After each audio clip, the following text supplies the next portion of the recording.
I'm just going to cut to the chase. Get your ass out of bed. It's time to get up. The loop. Oh, yeah. The loop has begun. Good morning, guys. Yes, sirree. It's the restart of the morning loop, the morning show. Mornings in the lab with Keith Bilous. That's me. Across the glass is producer Christina Flynn and producer Jimmy. And right over there is the big strong man himself, Jon Andersen. And that guy over there, there's a bunch of holes behind his head.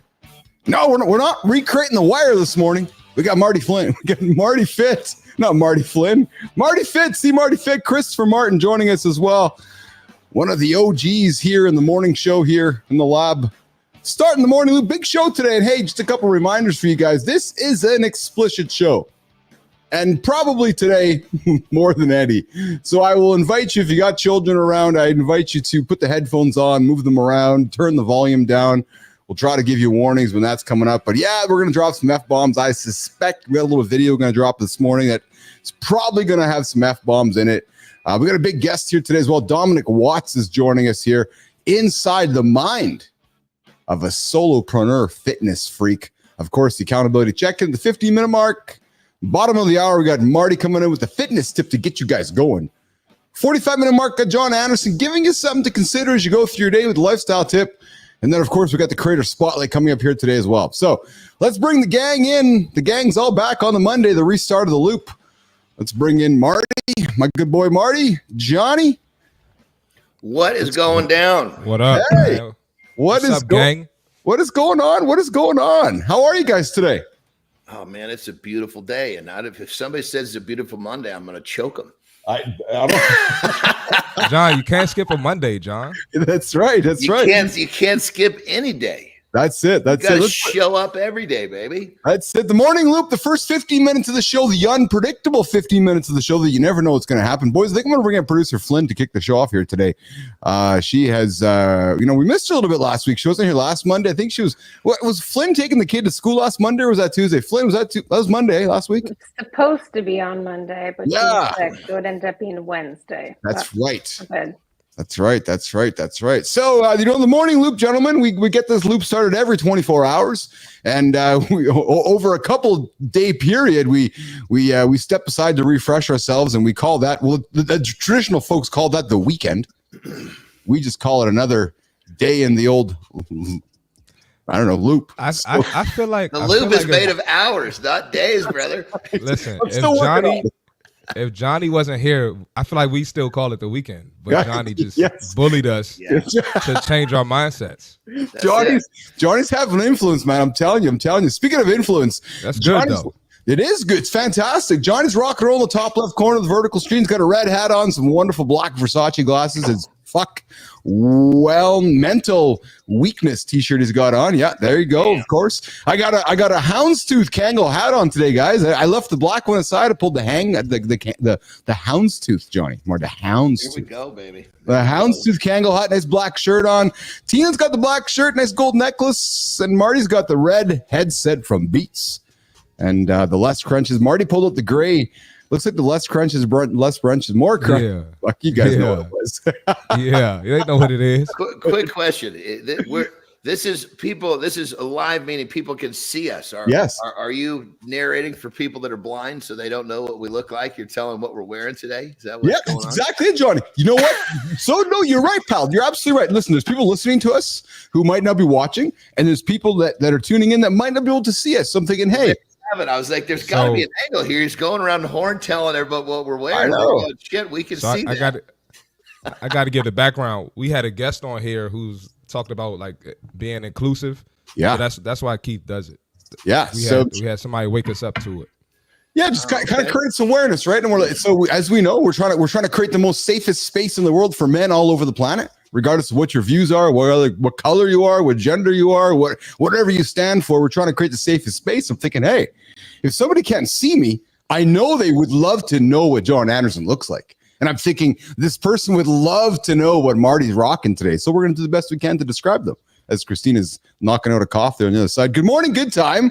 What's shaking, good time? Hi, good to have you here this morning. So let's go around the horn in the first 15. Marty, what happened over the weekend we don't call the weekend? I'm not going to show it, but I was attempting to put my sign up, but the drill won't go far enough into the wall. I guess I don't know if I got to figure something out. But that's why I got bullet holes. It looks like bullet holes, but it's drill holes behind me. You know what's awesome, Marty? Is on Friday, at the end of the last loop, we talked about men's insecurities, and you're being vulnerable right now, going, because I'm going, Marty, you got more courage than I do. It's crazy. Yeah, I rarely have issues like that, but hey, I'll figure it out. Yeah. Jon Andersen, how was your weekend? If we don't call the weekend, it was good, man. It was good always. Yeah, just. It's just the idea that we get to continue to do what we want to do. Yes. You know? Although the big change for me is Terry's actually out of town. So that threw my rhythm out a little bit. Just the little things, because I'm kind of like this. I'm like this bulldozer going through my world. And she's such a great support system. And it's not like she does this and she doesn't want to. This is the way we do it. I kind of just make all the messes and she kind of reorganizes my shit as I go through. So next time I come back through my loop, everything's in place. And so when she left, I came back through my loop and I was like, whoa, the road is not clear. We're gonna so just little stuff. Also, you're bacheloring it, Mr. Andersen. Yeah. Don't burn the house down. Dude, I'm telling you, man. I actually did. I did leave the stove on. I was like, dude, you are like out of your mind here. Come on, get it together. Hold on. Did you say you left the stove on? I did. Can you believe that shit? And and the funny thing is my cooking, the way that I see, I'm a big one on putting on something on the stove on low heat and letting it cook real slow. And I do it all the time. She must be turning it off for me, and I'm not aware of it. Well, Marty, what do we say to that?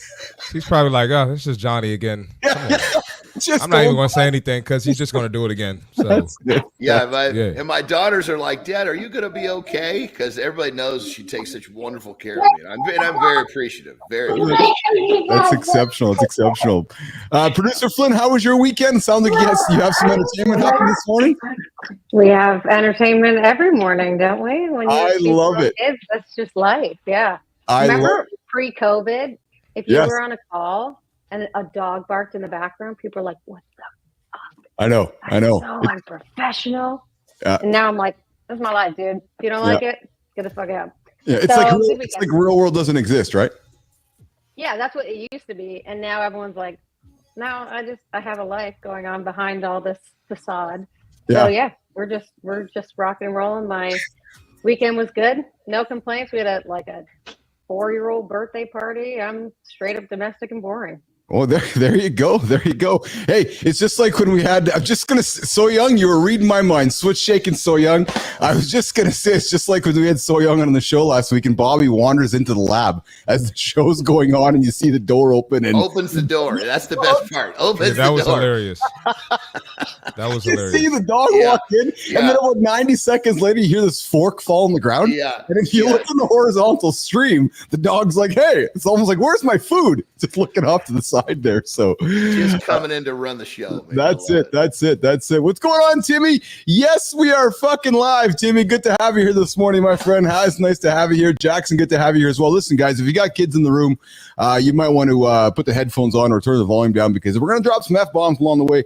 And we do have a guest showing up today. Oh, yeah, I was just going to say, where's the guest? There he is. There's Dom sitting in the green room. We got Dominic Watts joining us here in a few moments inside the mind of a solopreneur fitness freak. Guys, I'm going to lean into a video that our friend Marty shared with me over the weekend here in a couple of moments. Oh, we're going to react to the video. And then we are going to do the accountability check-in at the 15-minute mark. We're going to come back, bring Dominic Watson, get to know Dominic, and then we're going to talk about inside the mind of a solopreneur fitness freak. But gents, so this show, Mornings in the Lab with Keith Bilous, Jon Andersen, CMartyFit, Christina Flynn, we have an aspiration to create the safest space for men on the planet. Men of all races, genders, sizes, shapes, whoever. You got a heart, you're a human, come join the lab, come have conversations with us.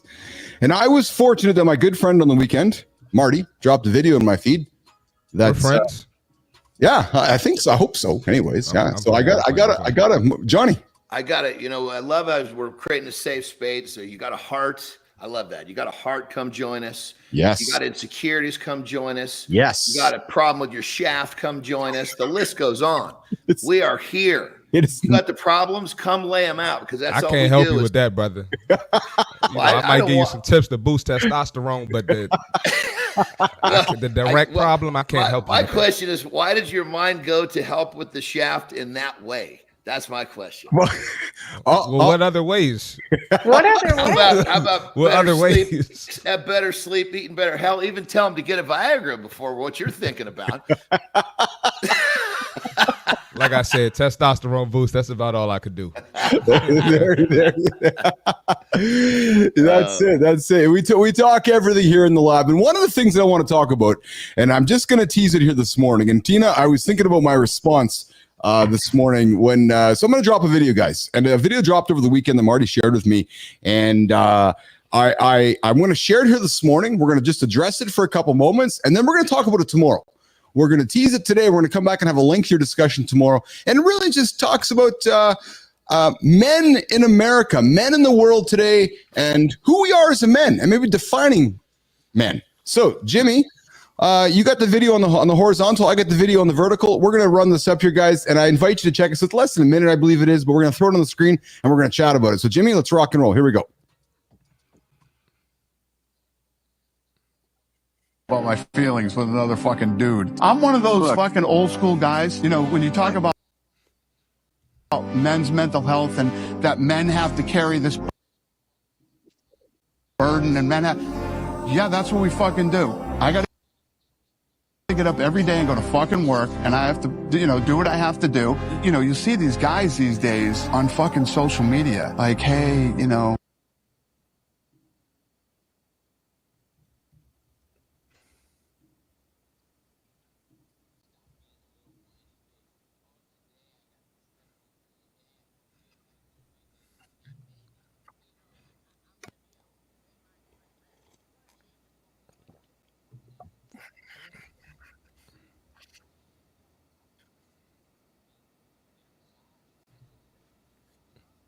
man, shut the fuck up. Oh, I know. Get up. Oh, I Get know. the fucking work and do what you got to do. Be a fucking man. Dana White, I love it. Very old-fashioned values. Get the fuck up and go to work. Put food on the table. All right. Take care of your fucking family. Stop being a Video little dropped into whiny my bitch. Oh, this today weekend, and I got... thought to myself, I'd like to address that. And I'd like to invite my friends to address that. And then I thought to myself, Christina, how I was going to address it.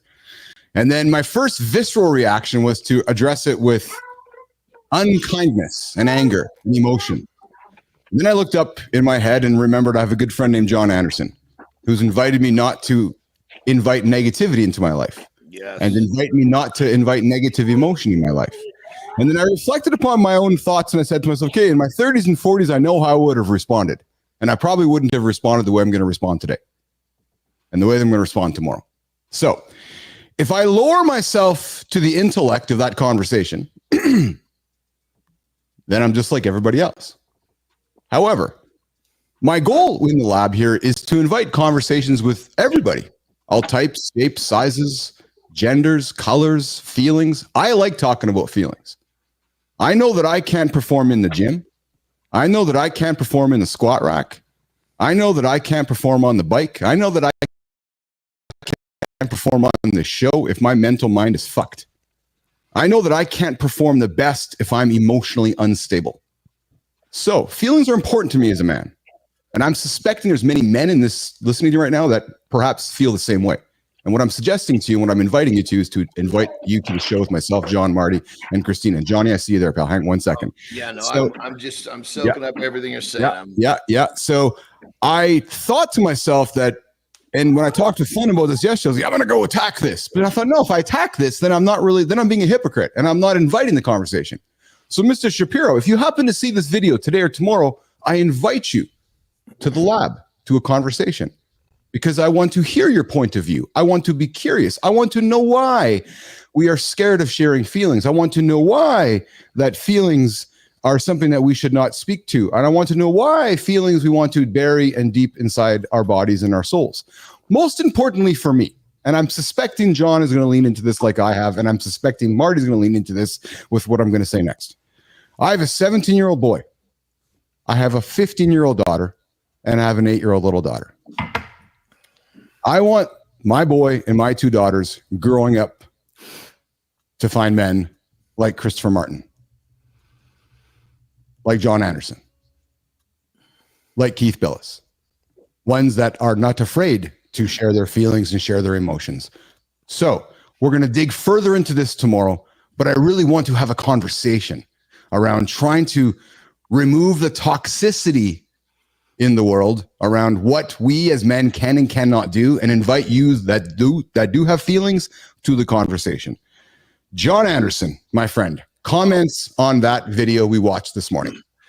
I think that there's 2 layers to this. I think there's 2 sides to the fence. And I think you have to honor one, you've got to honor the other. If you look at it from one side by itself, it doesn't work. So the idea of, put your feelings aside, get up and do what you got to do. Okay.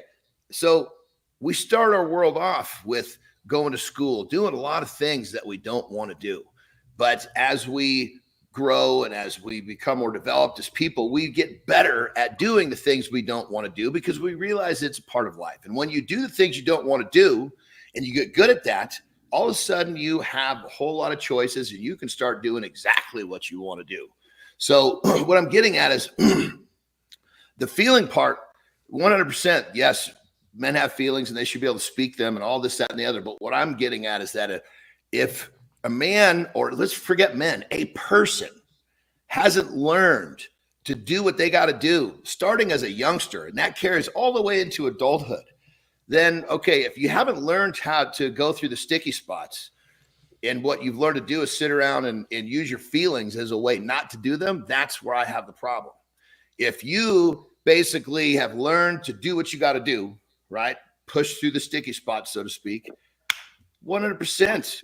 I think it's completely value. But if you're sitting around using your feelings as a reason to not do what you got to do, that's where I have a problem with it. So I think there's 2 sides to the coin, and that's a very generalized statement. So I don't want anybody to attach that directly to them because their circumstances have everything to do with what I'm saying. But I just want, my position is both sides of the fence have to be recognized in order to really understand how this fits together. Awesome. Marty. Yeah, I'm kind of with Johnny on this. Like you gotta recognize both sides, but I'm going to take a different approach. So of course I agree with Keith and Jon. Like you have to express yourself. Yeah, if something's bothering you, you should be able to let somebody know how you feel, and you should have that outlet. But I will say on the flip side, that's not everyone's reality. A lot of men don't have someone they can open up to. And for, I'm fortunate enough, I'm blessed enough to have people I can open up to and be honest with. But, there have been times where maybe I didn't have that, or I was too insecure to voice that opinion. Voice my feelings. And then there's been times where I voiced my feelings where, it might have been a family member, it might have been a girl I was dating or something, and they throw it back in my face, when it wasn't the right time to do that. There's never a right time to do that. So, I think Shapiro he has a valid stance, but I don't think he worded it correctly. But I think he kind of took an extreme approach to it. So that's just my opinion. But you got to express yourself. You can't walk through life just bottling things up, bottling up emotions, and then what happens when you shake a soda can and you try to open it? Everything just explodes. So I think it'll be an interesting conversation tomorrow. Well said, Marty Fitz. Christina Flynn. It's all really interesting perspectives, and I think this is the right way to go about the conversation, right? It's easy if you feel one way or the other to shit on the other point of view, and that's not what we're trying to do. Yes. It's like, let's see where some of those are coming from. If I were to guess, and I think Shapiro kind of alluded to it, these are not men that have grown up in environments where this was acceptable behavior. Yep. And I don't think that they are the exception. I think they're the norm. And with that, we have to realize that if we come at people with those ideals and that have been socialized in that way for decades with you're wrong, this isn't the right way to look at it, they're just going to shut down. They've already said they're not about their feelings. So they're just going to shut down. They're not going to hear the conversation at all.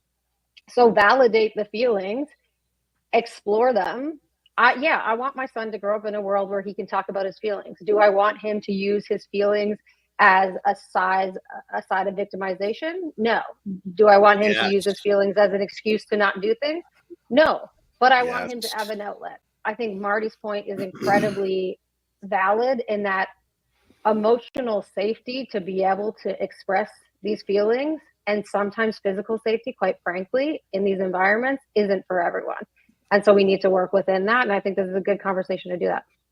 So good. I wanted to add something. Yeah, that was great, Christina. I wanted to add this too.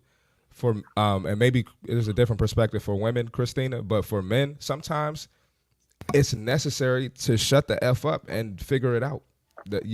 Sometimes that is healthy, because sometimes that's going to make you a better man and it's going to help you accomplish something.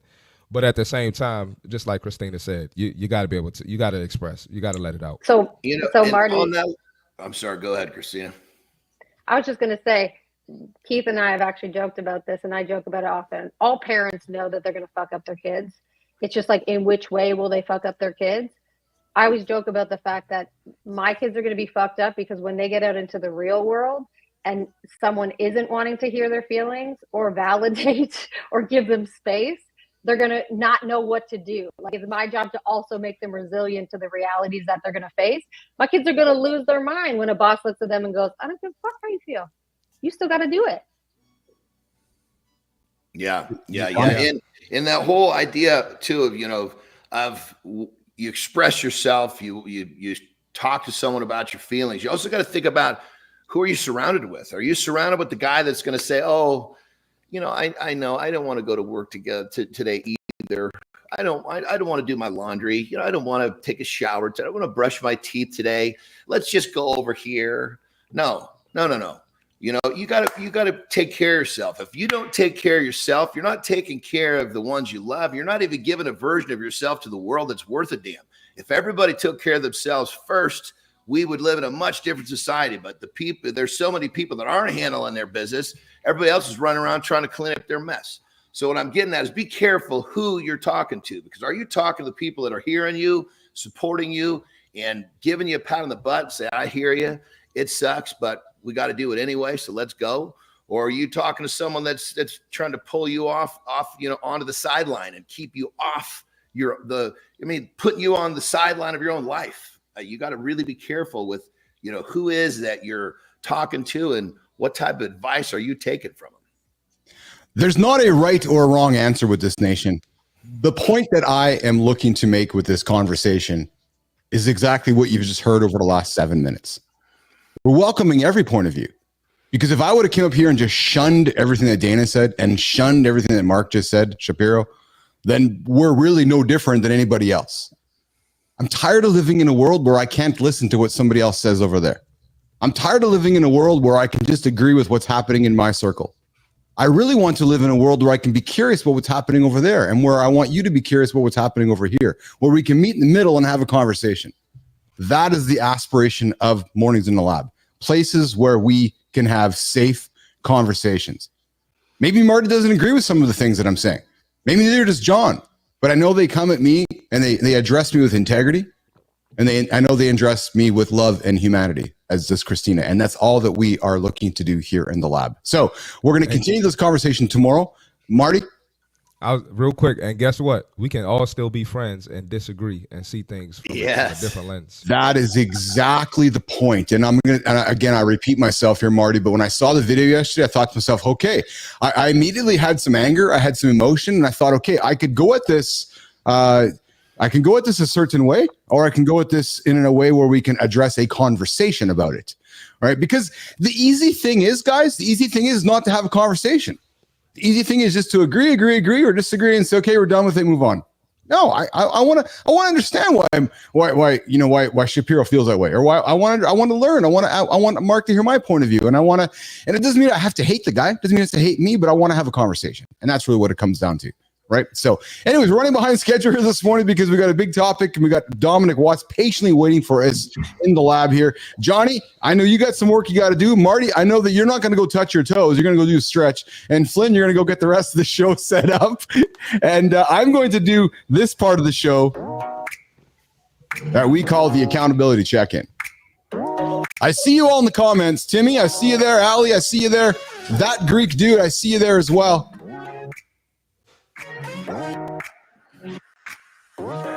I see y'all sitting there. The Morning Loop, the time of the show where we get content and conversation on the table to get you guys thinking. And it's this time that we get into the accountability check-in. And Jimmy, we're running behind, but that's okay. Here's where it goes down to, though. I got a confession for you guys. Yep. The fact is, it's an ironic one, too. Especially coming from the guy who's talking about accountability every single day. Especially from the guy who's building a business based on accountability. Here's my confession. I used to suck. Oh, baby, I used to suck at finishing what I started. Some days I still am, frankly. Oh, yeah, true story. Starting something is extremely exciting, especially to a creative like myself. But finishing, baby, that's the magic because it's fucking hard. Oh, finishing is hard. Let's face it, it's easier to come up with reasons it won't work. It's easier to chase new squirrels that seem more exciting. It's easier to bail out when it's difficult to push through. It's easy just to drop the squat bar and bail out of the squat.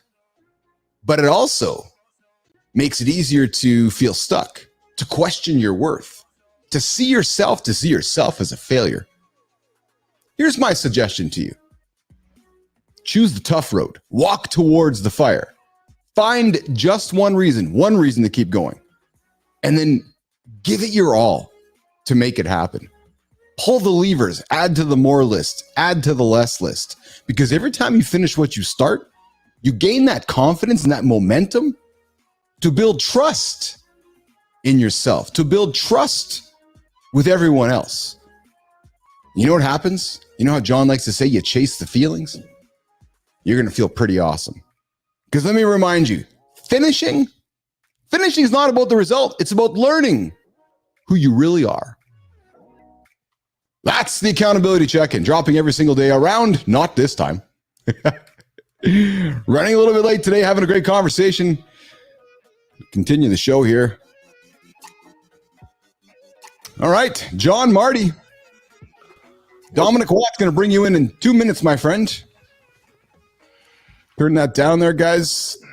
I'm looking forward to tomorrow's show, guys. We're going to continue that chat and continue the chat around, defining male, modern masculinity, and everything such as it is. And Timmy, I always win in the end as well. Yes. And Adam says my father forced me to study medicine. Well, there you go. All right, so guys, let's take our guest. Jimmy, are you ready to bring in our guest? I am. Let's do it. Let's do it right now. Dominic Watts. Hello, darlings. How are we all? Joining us all the way from London, England. Marty, how does it go? London. Dominic is a videographer, photographer, and social media guy. He's great at making the mundane appear insane. And boys, if you remember, Dominic was the brilliance behind Brooke Swidar's coming out like I'm out for employment video. He's 11 years in digital production, social media. He's a manager and owner of Evil Media, and he's a fitness freak who often talks about the benefits of fitness to business and entrepreneurial success. And Johnny, I saw the boy in the old leg press machine last week kicking off. I think it was 700, 800, 900 pounds. He just blasted up the machine there. Dominic Watts, man, congratulations on all the wonderful success you've had. And I love to welcome you to the Mornings in the Lab. Good to have you here, pal. Thank you for having me. It's great to be. We can't hear you here on the vertical stream here. Oh, wait. There we go. There we go. How are you, buddy? I'm good. Thank you very much for having me. What's up, brother? It's good to be with some fellow fitness nuts, as I'm seeing. You've got more traps than a rhino, Mr. Jon Andersen. But yeah, no, it's good. Thank you very much for having me. Yeah, I'm looking forward to having a good natter today. So we like to talk fitness and nuts in the same conversation, especially with Jon Andersen on the show with us. So I'm glad that you figured that the same way. So, hey, Dom, Dom, quickly before we get into the big conversation today around being a fitness freak and so forth, inside the mind of a solopreneur fitness freak with Dominic Watts. Hey, Dom, do you care to lean in on the topic that we just kind of teased this morning on male masculinity and emotions and feelings? And where do you sidle up on that conversation, if I may ask you? In terms of like, should men be talking about their feelings? Yeah. Absolutely. I think we have a lot of groundwork to get to that point. There's still a lot of stigma in society around people, being vulnerable, and that's the piece. And unfortunately, from a biological standpoint, it's very difficult to be strong and vulnerable at the same time. So there's a bit of an oxymoron. So I think we've seen a huge cultural shift, though, in the way that we look at mental health towards men at the moment. I think it's going in a good direction. My philosophy on at the moment is I, rather than telling the whole world that I'm vulnerable and feeling, in a difficult spot, I have a small circle of people that I trust, and I use that. And I also think that we need a much bigger healthy look towards therapy as being a normal thing like you do and going and visiting a dentist, versus this kind of very reactionary philosophy we have at the moment, which is you go in, I have a problem, or then, Mr. Therapist, can you fix all this damage that has been done, versus I'm actually in a good place, but I'm going to go to a therapist and I'm going to talk and just have a check-in and then walk away. And therefore we don't ever end up in this situation where we're kind of like proactively like dealing with men who are on the verge of suicide, on the the verge of depression, or in like things that ultimately could be avoided if we had got there before. Johnny. Yeah, I was going to say, excuse me, I think that when it comes down to it, I agree with everything you're saying, brother. And I think that kind of a prerequisite to any person, let's just, of course, from men here, but when you've got a problem, when you've got some issues, when you don't know something's going on there, blah, blah, blah. And a lot of times you're connecting it back to something. I think a prerequisite to what we need to do as people, as humans, is start to realize and look at those challenges and look at those things that happened to us and rewrite our story and realize, okay, yes, this was very traumatic. And yes, my story can be, I can't do X, Y, Z because of that. Or it can be, yes, this was traumatic, and because of that, I can do A, B, C. Now, once you've kind of framed this, you're at least you're positioned in the right direction. And if you need to go talk to a therapist, go do it. But I think that some of the perspectives, are you looking at your life as the glass is half full or the glass is half empty? And if you're a half empty person, even a therapist is going to have a hell of a time pulling your head out of your ass. So perspective, people, I think no matter how, I'm a huge believer myself. If I wasn't such a dumb little son of a bitch with a whopping learning disability, I would not be living the life that I never thought was possible. So thank God I was a dense son of a bitch. You're hanging out with Keith Bilous, Jon Andersen, CMartyFit, and our guest Dominic Watts here on the morning show. Mornings in the Lab with Keith and friends, dropping every single day, 8 o'clock Eastern time. Our purpose, our mission, to help you boys get your day started, to help you boys be accountable, to help you boys hit the most audacious goals in your life. And listen, we welcome all comments in the feed. Like the channel, subscribe to the channel, and comment on the channel. But listen, guys, we want to keep the comments within the guardrails. If you guys are going outside the lines, if you're coloring outside the lines, we're kicking you out of the feed. And I think you'll learn that the guardrails are pretty wide. To show up here and move over to the fit tip here in about a minute. Jimmy, we're going to do it with Christopher Martin here in a quick minute. But Dominic, so you are passionate about fitness. You're a power lifter. You fight Brazilian jiu-jitsu. You believe everyone needs both a physical outlet and a strong community. I like this, Dominic, that I like. You said this. Your belief is that creativity can't be forced. It needs to flow naturally like a good workout. Talk about the synergies and the symbiotic relationship between a good workout and creativity. Dominic Watts. Well, for me, it's a one-to-one relationship. So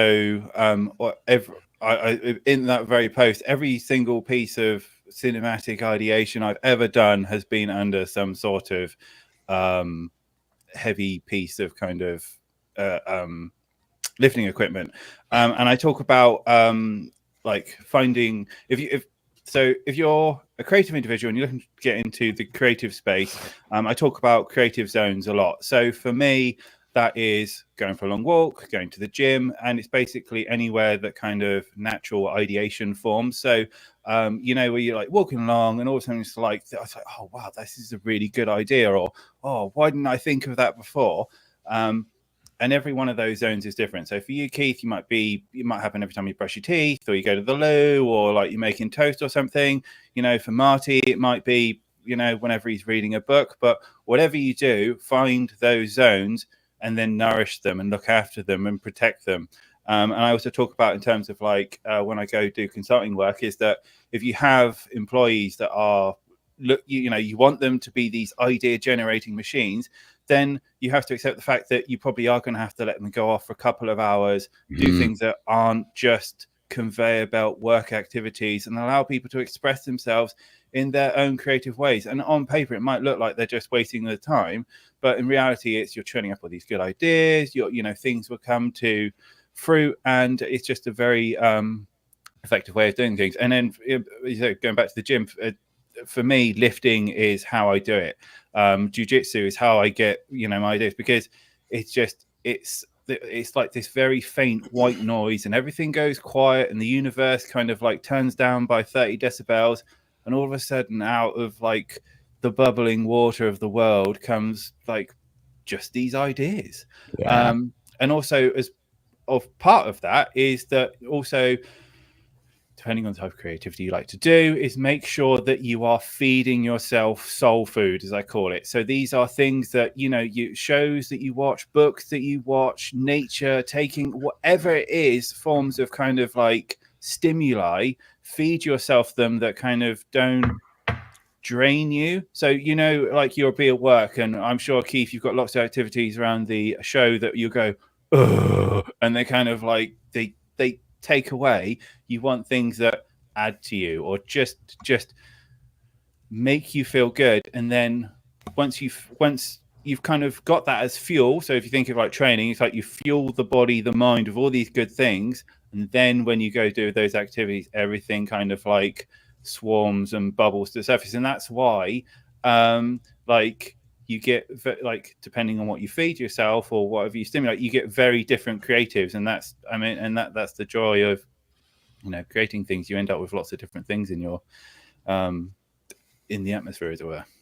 John, you're leaning in. Oh man, that's so good, man. It's like taking all of these little things and bringing them together to put you at your peak creatively and at your creative peak, And I love that. It's not just, you can't just be, I want to have a good idea. I'm going to sit in a chair.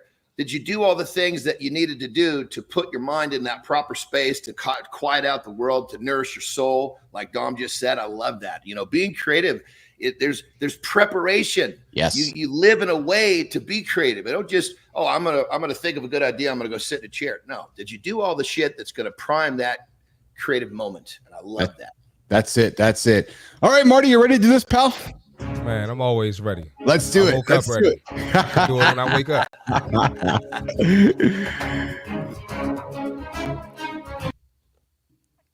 All right, we got the fitness tip for today. Let's get into it. So, stop cutting corners on your health. All right, stop taking shortcuts. All right, it's not just about how you look, but it's also about how you perform in every aspect of life. Okay, when you neglect your fitness, that effect is larger than you think. It's going to affect other areas of your life. So one way it's going to affect your life, increase burnout. All right. Regular exercise reduces cortisol. That's your stress hormone. All right. It increases endorphins, and that helps you manage stress. Studies show that 50% of people who exercise regularly are 50% likely to experience burnout, right? Decreased creativity, what Dominic was just talking about. Right? Some people like myself and Dominic, and I'm sure Jon Andersen, and I'm sure Keith Bilous, right? We get creative in our workouts. That's when our best business ideas come to mind, maybe the best ideas for our families, financial, whatever it is, right? So you'll experience decreased creativity when you neglect your fitness. Exercise increases blood flow to the brain, and it's going to improve your cognitive function, right? Research from Stanford University finds that walking boosts creativity about 60%. And Dominic just mentioned going on long walks as well. All right, slower stress recovery. Okay, the American Psychology Association reports that physical activity accelerates the body's recovery from stress. Right, so you're stressed out, you're going to go to the gym, release those endorphins, right, and that's going to help you manage your stress as well. If your body isn't in shape, your life isn't in shape. So the connection between physical health and mental resilience has been proven over and over. We're not just talking because we're biased towards fitness. This has been scientifically proven. A fit body means sharper thinking, quicker problem solving, and more emotional stability. Ask yourself, are you really showing up for your body? Because if you're not, don't expect your mind to carry you across the finish line. That was fire. That's the fitness tip for today. The fitness tip of the day by Christopher Martin. CMartyFit drops every single day around the 30-minute mark of the show. We're running a few minutes behind here today, which is okay. We're joined by our guest, Dominic Watts, all the way from London, as Marty likes to say. Dominic, are you actually from London? I'm just outside of London. I'm from an area called Berkshire. Nice. Yes. Can you say that again so Marty can record that for his button? No, That actually would be really good. No, I would say London. There we go. Sound coming soon. All right, so listen, solopreneurs are 30% more likely to struggle with stress than traditional employees. That's the source of the Journal of Business Wellness. And we're here to talk about solopreneurship and fitness, the perfect match. Dominic, we don't talk about work-life balance here in the lab because there's no such thing. There's just no. You got to progress. You got to. It's just moving one lever over another lever, just pulling and pulling and pulling. You leaned into it for the first few moments around creativity and how you use the gym, how you use jiu-jitsu, how you use physical activities to unlock creativity in your mind. Yeah. Give some advice to solopreneurs tuning in right now, how they can cultivate a healthy, not work-life balance, but a healthy work-life existence by using fitness and community. Somebody who's kind of thinking about it, perhaps before you were thinking about actually getting involved, with physical fitness. What gave you that impetus to jump, and how would you encourage somebody to take that step today who's tuning in? So let's get a question right. So why I would advise people getting into fitness if you're a solopreneur, as it were? Yes. Oh, okay. So if you often find yourself with the urge to murder your clients, then I cannot emphasize the emphasis to go into an area where you can do it in a safe and controlled manner. But I mean, it's funny enough, you mentioned cortisol levels and stuff. So I had a bit of a rough period last December with some dodgy business partners, and I am so chilled. I am horizontal, as it were. But this was the first year that I experienced what actual real stress does for your health.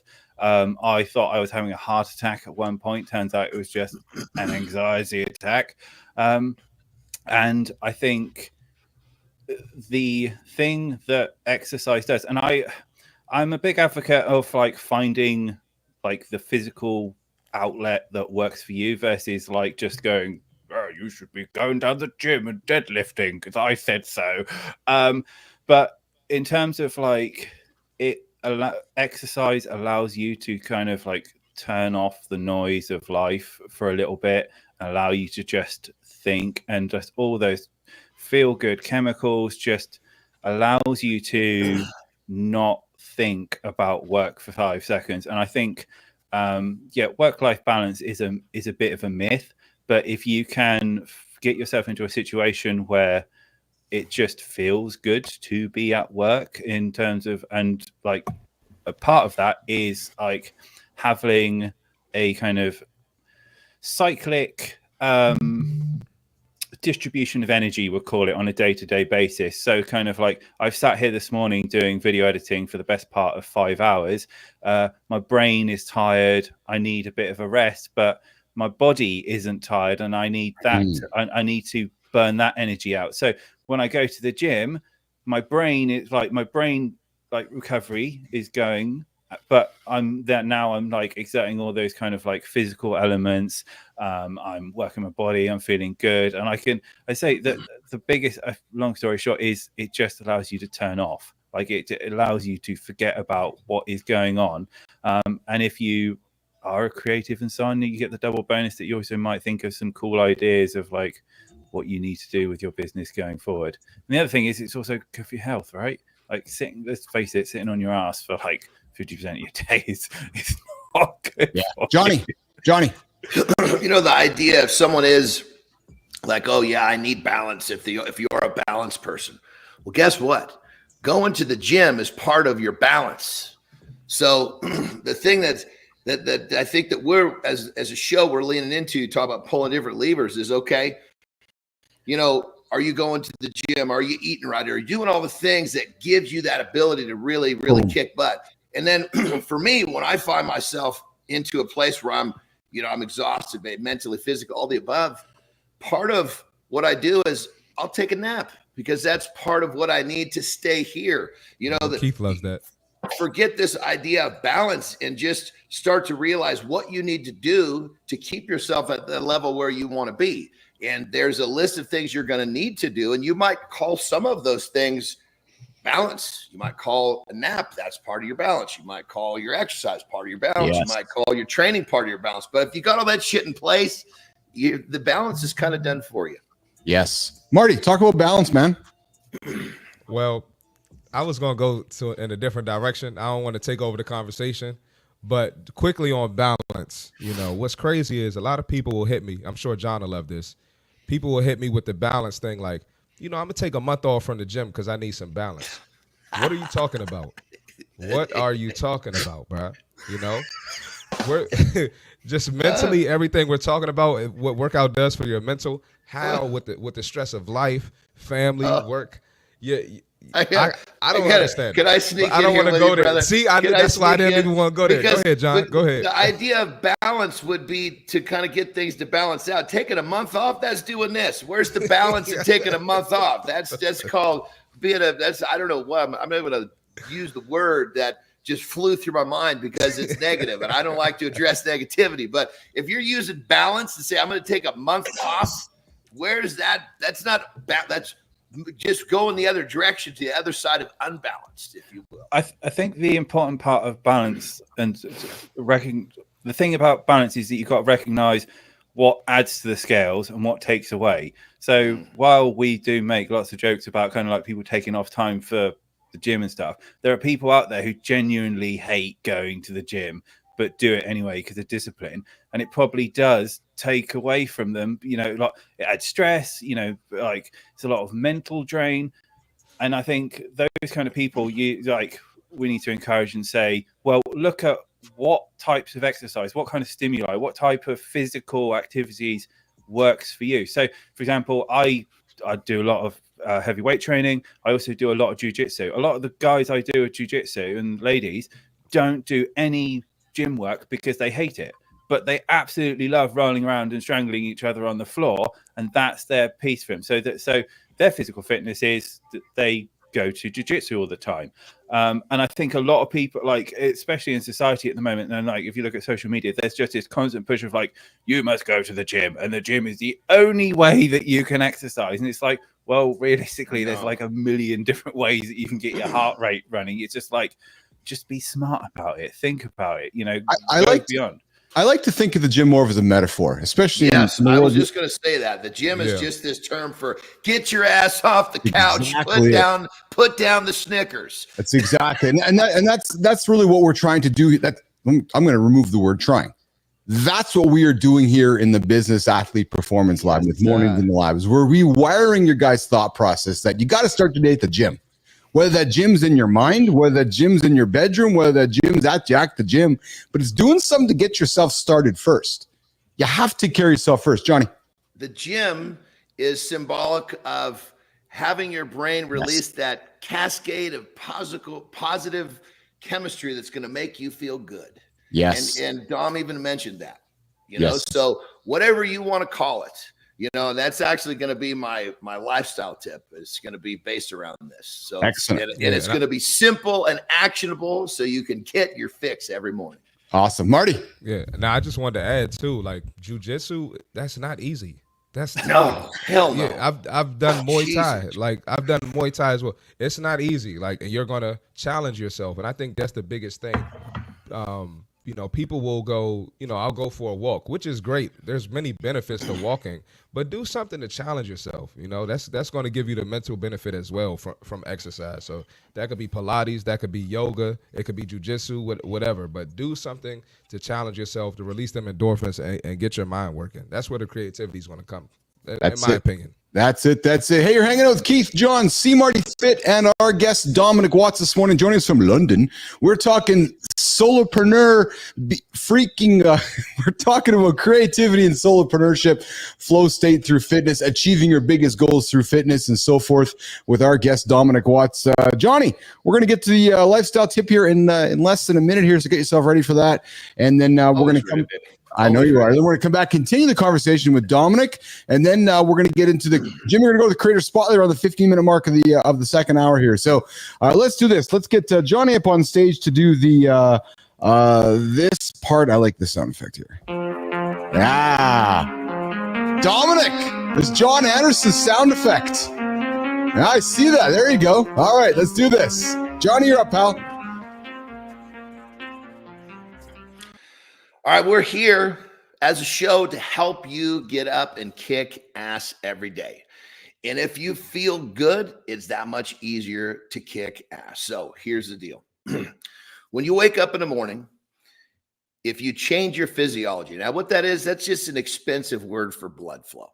All right. So when you wake up, if you get a little blood pumping, flowing, whatever you want to call it, what it does is it literally triggers your brain to release positive chemistry, feel-good drugs.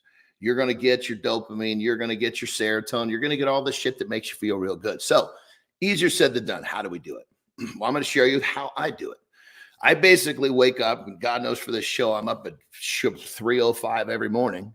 And by about 3:15, I give myself enough time to take a piss, do what I got to do. I'm on a rebounder, which is a trampoline. It's just a little thing, you know, it's 4 or 5 feet across. And I turn on a song. It's between 3 and 4 minutes, and I bounce.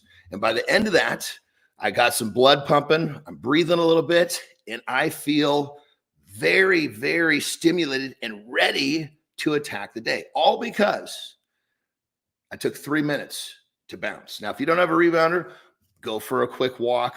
You can do whatever you want. All you need to do is increase your blood flow, which will change your physiology, which will prompt your brain to release all of the feel-good drugs you need to kick ass every day.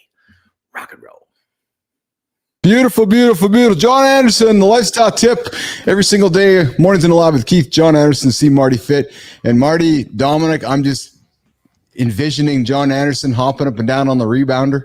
Oh, and I sometimes get the arms going, baby. You know, by the end of the 3 minutes, I'm singing. It's like, come on. I'm just thinking this 6 foot, 282 pound beast Dom just hopping up and down on the tramp, just going to town on it, man. That's got to be a sight to behold for all of us here. And I do it sometimes just in my underwear, if you really want a visual. That got Marty's attention. All right, inside the mind of a solopreneur fitness freak with Dominic Watts. Hey, Dom. So research indicates that physical exercise can reduce symptoms of anxiety by nearly 20%, helping entrepreneurs, solopreneurs manage stress more effectively. When you're stressed up, Dom, is your first go-to head to the gym, head to jiu-jitsu, head to do some powerlifting? Is that your first course of action when you're feeling anxious, Dom, or what's your course? Oh, it looks like we just lost Dom on the vertical there, so which is fine. Marty, when you're feeling anxious, what's your course of action when you're feeling anxious, pal?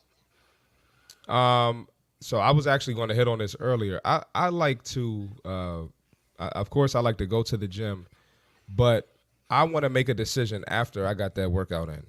Yeah. I don't want to, so yeah. if I'm arguing, with a girlfriend or family or, with one of my boys, yes, I want to be able to think smart, think throughout. And that's just me.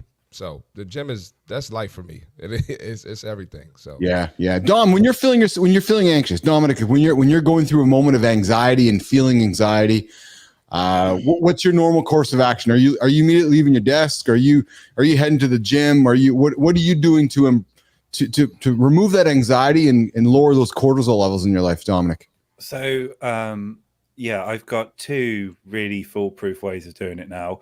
One is I will just march down to the gym and just rage out and just get it out of my system.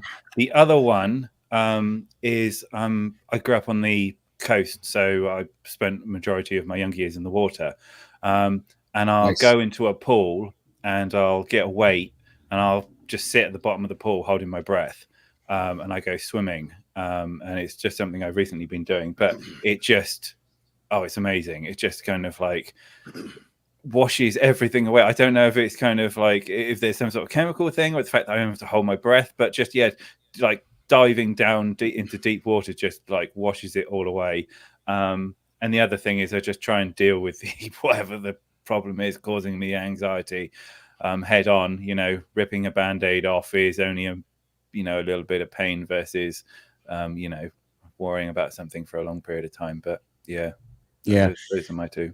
Hey Dom, when you as you've been growing Evil Media, growing your video business, has the success you've been having in the gym linked to the success of Evil? Like, do you see them directly related as a solopreneur, Dominic? I wouldn't say that the more successful I've got in the gym, the better my business has got. But there is definitely a direct correlation between the healthier I am, the better my business goes. And that's certainly something. It's like, so it's why I'm quite keen on watching what I eat. Making sure I'm getting my steps in, which again just feeds in. I can't emphasize enough. If you're not looking after your body, everything else just falls out from underneath you. You can't help others unless is a motto I say quite a bit. So that is probably the biggest correlation that I have identified. And it's like going back to anxiety, I'm way more resilient to like shit going on in my life if I'm healthy, things are good. I mean, I can even I get blood tests fairly regularly, and you can see the health markers like when things are bad. So you can probably get other things in life are also not going well. So yes. I love what you said, brother, about how taking care of the body, because I think what people tend to not realize is that your body is almost like it's like tools in your toolbox, so to speak. Are you keeping your tools sharp so you can do what you need to do physically, or are you letting the edges get dull so when you go to do what you got to do, it's twice as hard and takes twice as long, creates frustration, anxiety, and everything else? If you keep your body tuned, you're going to be more efficient at doing what you're doing, which is going to save you a lot of time, energy, frustration, and anxiety. Yes. Marty. No, absolutely. And I was going to say one thing I wanted to add was we have a lot of things in our life that we can't control. So that could be work, that could be family, kids. I'm sure y'all with kids have to deal with a lot. Yes. But you can control how, your I guess your physical state with going to the gym and working out. And that's one thing I love about it. I have full control over that. I can take care of my health. I can take care of the way I feel. I can take care of my mental with working out. I just wanted to add that in there as well. Absolutely. Jack Dugan's joining us this morning from the lab. Good morning, Jack. Good morning, Team Motivate. Jack? Hope everybody had the best weekend. Looking forward to this week's shows and the productive, positive week. Love to have you here this morning, Jack, in the lab here. Listen, Jack joined us here in the show a couple weeks ago, tuned in and say, hey, what the hell is this show all about? And this show is all about positive content to help you guys get moving, help you guys stay motivated, help you achieve your big, most audacious goals. We're talking solopreneurship, entrepreneurship, and the strength that we require to be successful as a solopreneur, entrepreneur. We're hanging out with Dominic Watts this morning, who drives success in the gym as a jiu-jitsu machine. Dominic, what drew your interest to jiu-jitsu? It was serendipity. Like most things in my life, I was down at the gym. Someone come up to me and was like, "You'd be really good at a heavyweight in jiu-jitsu." I was like, "What the hell's that?" And so they took me down for one. They took me down to like a test day, and I was at the time I was working with a guy who was doing does a lot of fitness work, and I said, "Oh, is jiu-jitsu hard?" And he was like, Oh, you said, "Oh, you have no idea." I thought, "Well, it's rolling on the ground, isn't it? Can't be that difficult." I got in, I did half a round before I had to run out back and vomit in the grass because I was just so exhausted. And yeah, ever since I've just been going back. It's just so good. Like I have been doing exercise for the best part of 20 years of my life, and I have never done cardio like it. It is just bonkers how difficult it is. Oh, amazing. But yeah, it's now I've got the bug for it, and fitness levels have gone a lot higher. So yeah, I'm smashing away. That's exceptional. Hey, we're hanging out with Dominic Watts. Dominic, can you hang out for the remainder of the show here? Do you got to rock and roll from a time perspective, pal? No, I'm good. Awesome. Let's keep the show going. And we're hanging out with Dominic, Marty, John. We're talking inside the mind of a solopreneur fitness freak. Boys, gonna shift the conversation to a quick little side moment here, which is I found something on the weekend that I wanted to put on the table for you guys to throw at you guys, which was the secret to leadership may lie in these 6 habits. And I know you're a habit stacker, so John already knows the 6. He already knows them. So the secret to leadership may lie in these 6 habits. Dominic, first one, to emulate them, you must build 6 habits that make you an exceptional leader. Dom, first one, fortitude. The times are becoming more challenging, so the demands on leaders keep intensifying. So as a good leader, you need to keep the fortitude and resilience to press on, regardless of what's happening around you. One helpful tool is for you and your team to continually how you view setbacks. And Dom, in jiu-jitsu, in the gym, we experience setbacks all the time. We get under the rack. Oh, it didn't make it. Get into a hold on the mat. Oh, it didn't make it. Dom, talk about the power of fortitude. I can certainly talk about resilience. Interesting. It's interesting. Fitness is, or especially in like the bodybuilding and strength space, it's the only sport where you actively seek out failure on absolutely everything. Yes. So yeah, I as a leader, you need to absolutely be have a lot of fortitude, need a lot of resilience. You know, because ultimately you're the protector of of the people under you. That's it. And it's I think the responsibilities of a leader is to make people who you're working with, maybe just instructing, is that you make them feel safe, you make them feel like you shelter them from the storm. And unless you, again, like going back to what I said earlier, like you can't help others unless you help yourselves, and like unless you are pretty tanky, you're just going to crumble, and then no one's going to be better off for it. That's it. Marty, coming to you, man. We're talking right now. We're looking at the secret to leadership may lie in these 6 habits. And then, John, you're going to be up next. But, John, Steve Kerr, 4-time champion coach of the Golden State Warriors, says leaders must understand that their team needs to see them as confident. Anything less, and you're capping your group's potential. After all, Kerr says, a team is never more confident than its leader. Marty, talk about his comments on being a leader and the idea of confidence. Listen, when you're the coach, you are the leader of the show, right? You're the head of the train. And I've noticed in my playing career, you have coaches who might be down 10 or 20 at the end of the quarter, and they're losing their shit. And then we get whooped. So as a coach, you got to be able to lift the team up. As a leader, you got to be able to lift your team up, because there's going to be losses. right? If you lose yourself every time you take an L or every time there's adversity, there's no way you're going to hit the goal. So it's absolutely important for coaches and leaders, to be confident and be resilient.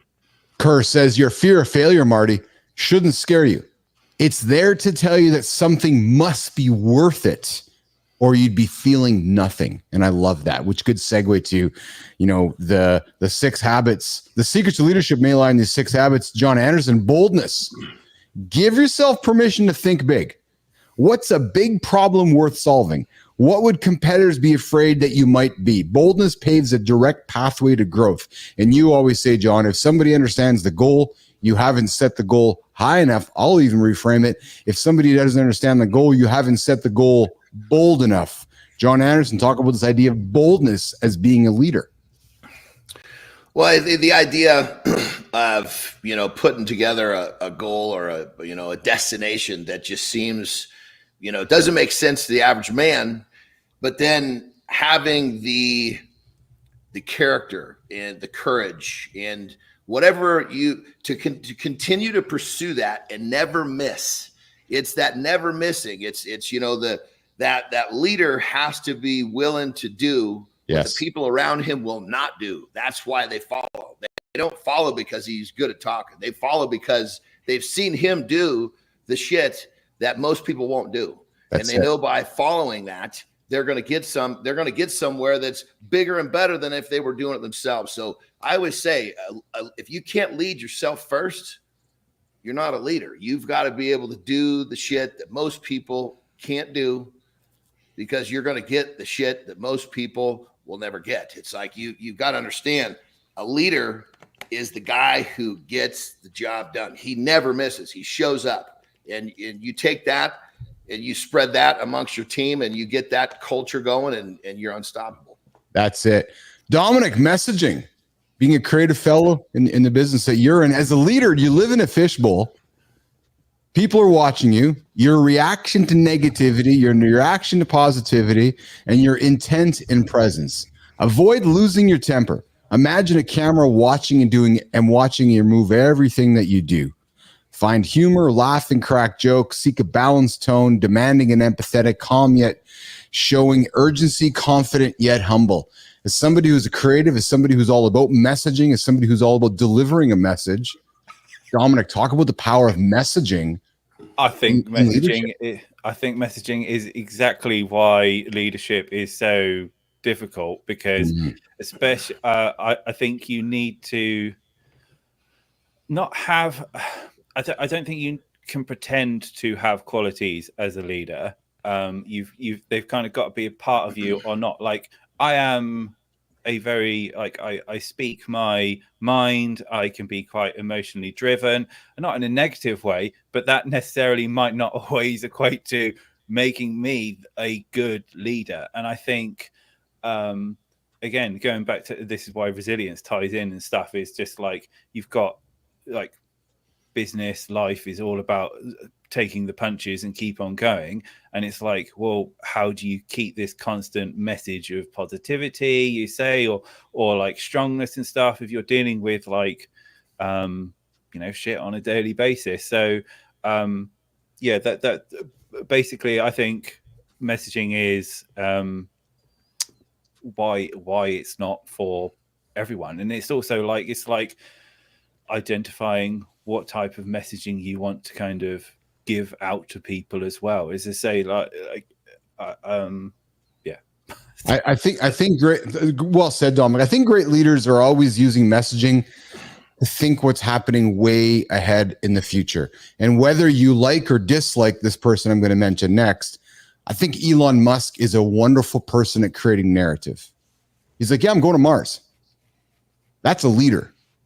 And yes, the ambition's 2030, 2035, 2040, but he plants that seed, Dominic, 20 years ago, 15 years ago, right? It's called planting a seed, starting a narrative, and then starting that message, and showing the people behind you what that goal is, what that mission is, what the mission is, and then planting the seeds along the way. I love the power of messaging. I love the power of narrative. And I think great leaders are able to plant a seed around a message and then see that seed grow and see that message come to life over a long period of time. Talking 6 habits of great leaders, decision-making. Mentally strong leaders, boys, avoid the biases that can distort decision-making, such as the inclination to confirm other people's thinking or obsess about the details like sunk costs or the possibility of loss. They cut off bad habits that get in the way. The point is, when you're making a decision, reflect on your own habits, reflect on others, ask coworkers, friends, and family what they have seen, invite them to help you, ask coworkers, then make the decision. Make the decision. The biggest thing we don't do as leaders is not make a decision. The biggest thing that most leaders don't do is make a decision. Make a decision, stick with it, live with it. And even if it's not the right decision, you've made the decision. It's a very difficult thing to do. And the last one, in terms of 6 great habits to make great leaders, is goal focus. Jon, Marty, wayward thoughts and emotions can distract you and your colleagues from the goal at hand. One of the most powerful ways to keep people focused on a goal is to set goals they care about achieving in the first place, right? So you set the goal, get people buying into it. Jon and Marty, we talk about people's goals here every single day. People starting their show with us and starting their day and hitting their goals. But start with the purpose behind the goal. Cliche, but it's fact. Start with the purpose. Why should people work so hard to achieve it? Then set the large macro goals and finally the micro goals to get there. We talk macronutrients, but we talk about the power of the micronutrients to power the macronutrients along the way to hit those big goals. Jon Andersen. Yeah, it's the idea of creating a goal that someone has a why and someone's excited about. That's great. But I think what can be really helpful is when you, like you said, the micro, when you take, okay, there's the destination, there's the goal. But now let's break down what needs to happen on a daily or in the 24-hour loop.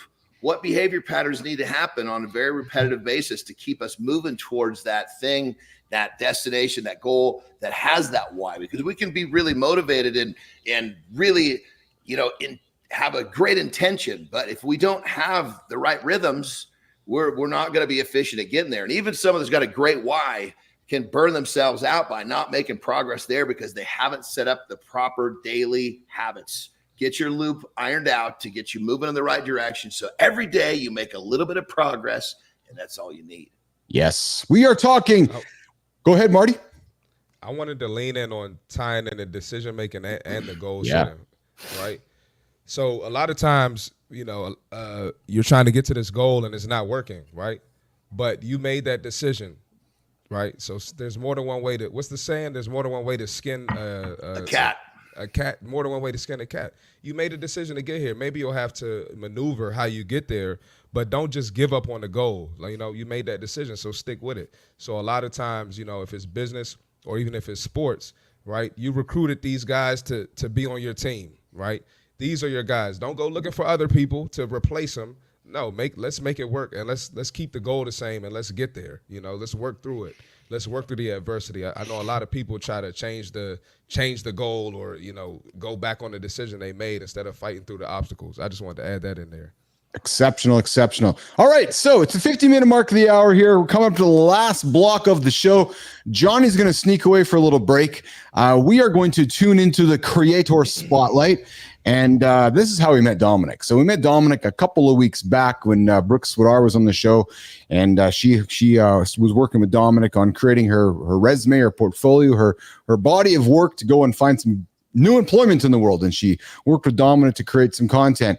And through that journey, we celebrated Dominic in our Creator Spotlight. And it's the part of the show where we take the big old Mornings in the Lab spotlight and shine it on somebody over on the LinkedIn platform. So we are going to do that. So Johnny, I think you're excusing yourself to break away for a moment here. Then we're going to come back and wrap the show up. So John's going to step away for a moment, and we are going to keep Dom and Marty on the stage. We're going to bring Christina up as well, because Christina helped me with this week here today. So today, Jimmy, you ready to rock and roll, pal? We got a creator who is from San Francisco, California, the most collaborative content strategist and storyteller. Marty, she helps purpose-led startups, founders, and freelancers build a good reputation and become more memorable online. today, Creator Spotlight for Mondays, September 9th, Mornings in the Lab it's like the old build-up. Marty, where are the drums? Renee Lynn Frojo. Christina, why are we celebrating Renee today for Mornings in the Lab's Creator Spotlight here in the lab today? Oh man, I could talk about Renee's profile and why you should follow Renee for a very long time. Let's do it. There's a number of different things. First, I think what I loved most about Renee is that she has proven she's grown pretty quickly in a very short period of time. And she's done so by building a brand and building content around things that nobody's really telling you to do. She wasn't posting every day. She was talking about what she wanted to talk about. Her posts weren't like perfectly laid out the way the gurus tell you to. So she's a great example of somebody that's been able to grow and done it authentically in her own way. I think additionally, Renee's talking about something that's really important and has a unique voice for doing it. She's saying, listen, your story is the way.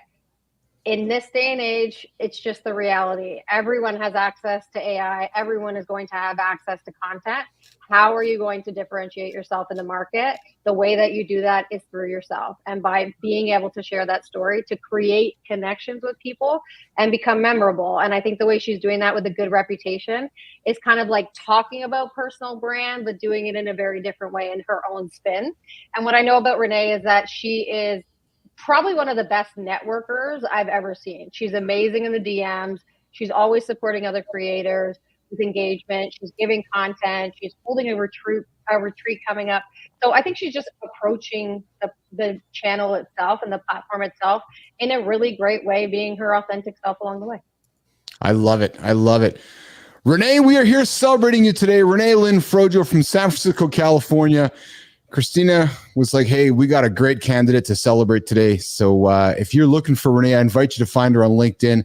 As much as anyone can predict the future, Renee sees a world in which story-driven, human-centered content triumphs over the machine, the AI. It's not only because human connection is a biological need, it's because people increasingly need reasons to care about you, your story, your purpose, and your unique point of view. All provide that reason. In short, as Renee says, telling your story is how you stand out. So Business Athlete Nation, everybody over on LinkedIn, I invite you to go follow Renee Frojo to learn about how you can, how helping purpose-led startups, founders, and freelancers build a good reputation and become more memorable online. That is today's Mornings in the Lab Creator Spotlights. Renee, we want to have you in the lab, so you're up to nominate somebody next. Dominic was nominated here a few weeks back in Bacon. Yes, this chat is this real. This is a live show happening right now here, Mornings in the Lab. Dominic, how did you, so you woke up that morning and you were celebrating with the Creator Spotlight. What went through your mind when all that happened? You're like, hey, what the hell's going on? I was very touched and humbled. I was a bit, it was a bit like, really? I get imposter syndrome a lot with them doing my work because they're just like, you know, as I say, I spawn up ideas at the gym and I'm like, people are really liking this. So I was very, very touched, very humbled. Well, brother, let me just interject real quick. When we watched that video, we were all like, who in the hell made this video? We were sitting there talking about Brooke, of course, but this was for her to get a job. But there was a brief moment after it was like the focus was not about her. It's like, it was the video. It's like, so true, John. What just happened? That was wicked, brother. Wicked. That's it. That's it. So, hey, we're wrapping up today's conversation with Dominic Watts. He's the owner, founder of Evil Media, production dude, video editor dude, talking solopreneur, fitness freak. Dominic, what's one thing you would want to leave anybody tuning in today as a solopreneur, entrepreneur who's considering getting into the video editing industry? What's some advice you'd offer to somebody in your world considering getting into it? What would you offer that person, Dom? Goodness me. Don't do it? Yeah, don't do it. No, it's Alex. I would advise, make sure it's something that you really love. Make sure that you've got a passion for creating. There is some phenomenal finance in this, but it is an industry that you have to chase with your heart and not your wallet. And also, yeah, like,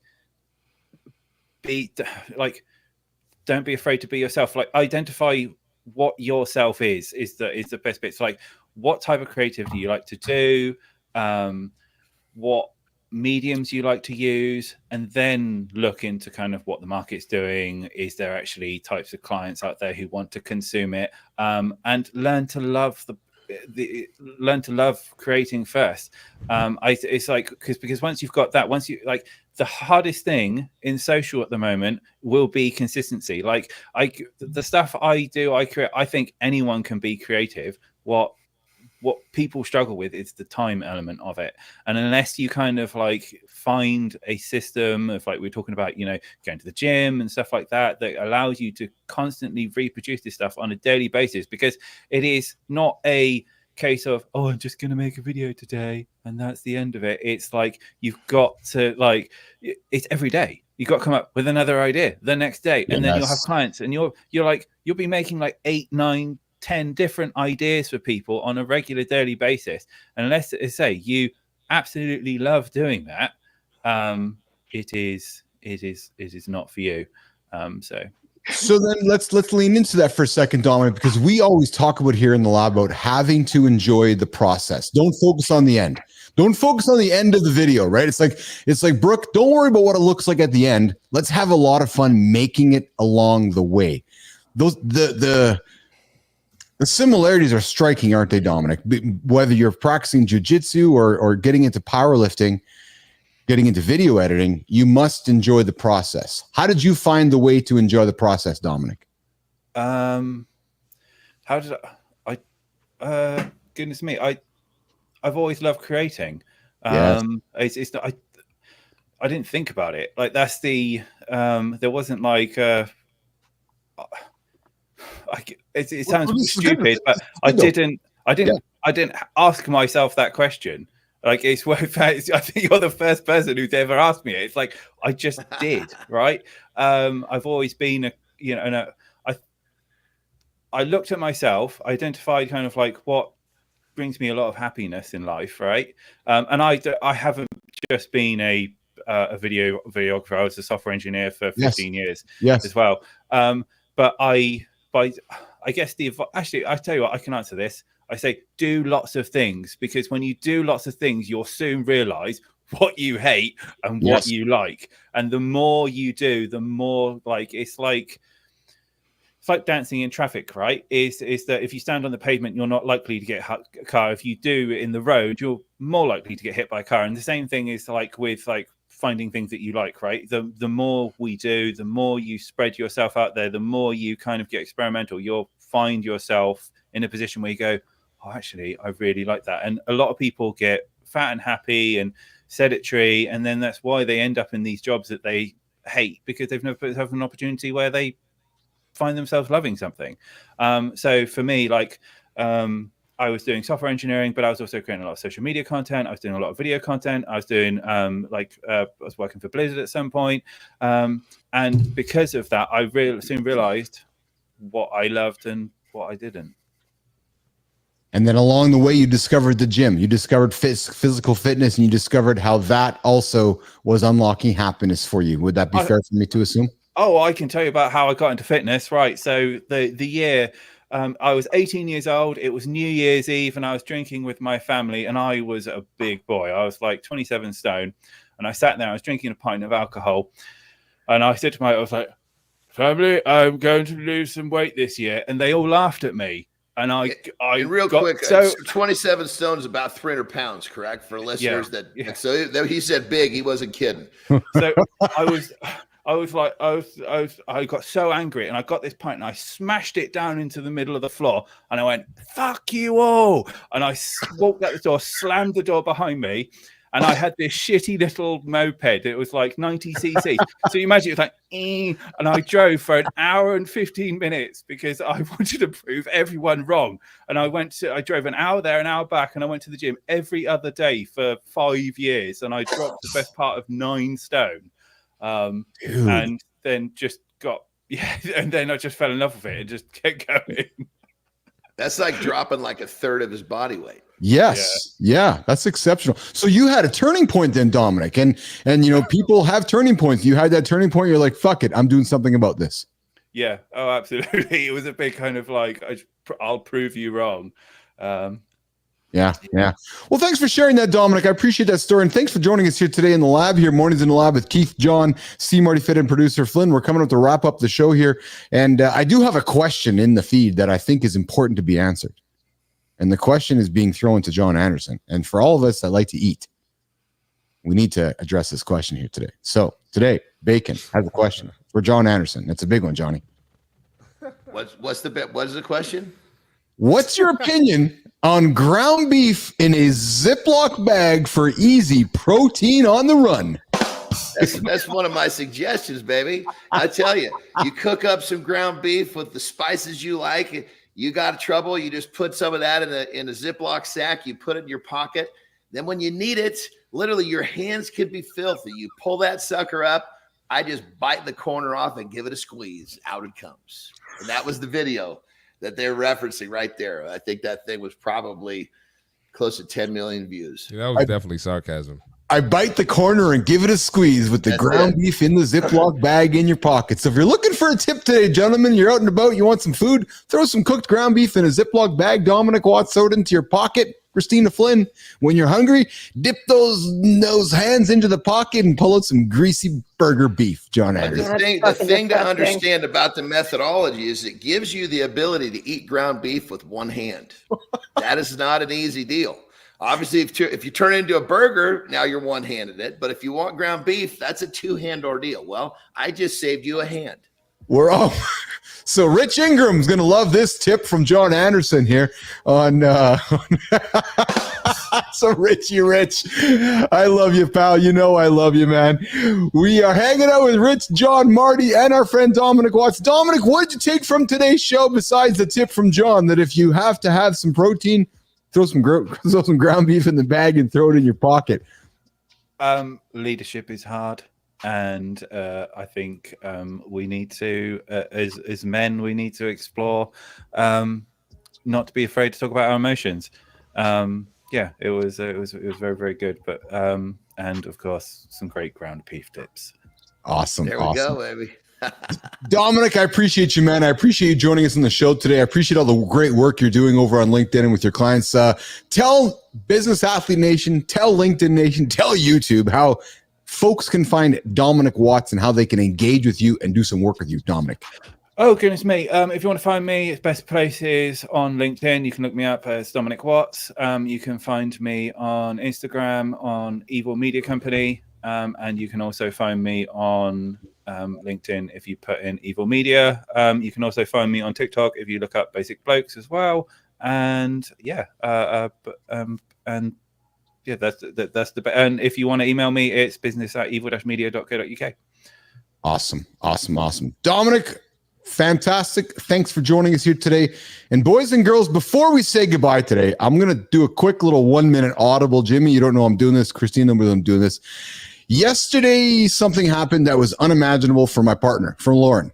And I want to celebrate her and shine the light on her for a quick minute before we go anywhere.